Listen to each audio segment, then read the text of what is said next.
Hello नमस्कार सर्व खाद्यप्रेमींचं स्नेहाच kitchen कॉर्नरमध्ये मनापासून स्वागत। आज आपण बनवणार आहोत रव्याचा उत्तप्पा। त्यासाठी मी एक बाउल घेतलेला आहे आणि त्यात 1 वाटी मोठा रवा घेतलेला आहे आणि त्यात 1 वाटी ताक घालते आणि हे आता मिश्रण आपण चांगलं मिक्स करून घेऊयात। जर तुमच्याकडे ताक नसेल तर तुम्ही दही घालू शकता, नाहीतर पाण्यातही रवा भिजवला तरी चालतो। बघा हा पूर्ण रवा आपण ताकामध्ये मस्त मिक्स करून घेतलेला आहे आणि तुम्ही हे 10 मिनिटं असं झाकून ठेवू शकता, पण मला हे झटपट करायची आहे, पटकन करायची आहे, म्हणून मी हे मिश्रण आहे ते मिक्सरमधून फिरवून घेते। हे बघा मिक्सरमधून फिरवल्यावर एकदम फाईन अशी पेस्ट होते त्याची।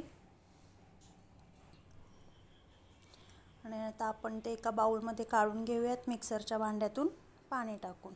हे आपण भाज्या घेतलेल्या आहेत, गाजर किसून घेतलेलं आहे, कांदा, टोमॅटो, हिरवी मिरची आणि फ्रेश कोथिंबीर ते आपण यात बॅटरमध्ये मिक्स करूयात। खूप भाज्या वापरलेल्या आहेत, मस्त फायबर लोडेड रेसिपी आहे ही आणि एकदम पटकन झटपट अशी होते। हे बघा मस्त बॅटर तयार झालेलं आहे। ह्यात तुम्ही बीटही तुमच्या आवडीनुसार खिसून घालू शकता। यात मी आता चवीनुसार मीठ टाकते आणि हे अख्खे जिरे घातलेले आहेत। हे पूर्ण ऑप्शनल आहेत, जिऱ्याची टेस्ट मला आवडते म्हणून मी घालते, तुम्ही नाही घातलेत तरी चालतील, पण एकदा जरूर तुम्ही टाकून बघा, करून बघा, अशा पद्धतीने खूप छान होतात। मी आता तवा तापायला ठेवलेला आहे। हा माझा रोजचा चपातीचा तवा आहे, याला काही नॉनस्टिक वगैरे नाही लागत। त्यात मी 1 चमचा तूप घातलेलं आहे, मी तुपावर उत्तप्पे सोडते, तुम्ही तेलही वापरलं तरी चालेल। बघा 2 मिनिटं झाकून ठेवायचं आहे। तेव्हा मस्त 1-2च मिनिटात मस्त दणदणीत अशी वाफ आलेली आहे त्याला। आता आपण हे पलटून बघूया, अजिबात स्टिक होत नाही।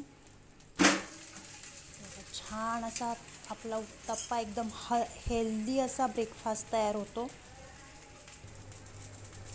ब्रेकफास्टसाठी करू शकता, मुलांना टिफिनमध्ये द्यायला एकदम इझी रेसिपी आणि एकदम झटपट होणारी रेसिपी आहे। बघू शकता तुम्ही कलर एकदम ताटात घ्यायचं, शेंगदाण्याच्या चटणीसोबत, खोबऱ्याच्या चटणीसोबत आणि हा मस्त मी लोण्याचा गोळा दिलेला आहे त्याच्यासोबत। खूप टेस्टी लागते, खूप छान लागते, एकदा जरूर करून बघा, मस्त होते रेसिपी। बेटा आम्ही दुसरा उत्तप्पा सोडलेला आहे। 1 वाटी रव्यामध्ये 2 माणसांचा एकदम मस्त असा नाश्ता होतो, अगदी 3-4 तास भूक नाही लागत। तर बघा हे असं गार पाण्याचा हात घेऊन असं पीठ स्प्रेड केलं तरी चालेल, वाटीनं जर होत नसेल तर, म्हणून मी हे दाखवते। मस्त आपल्याला जेवढा हवा तेवढा पातळ होतो।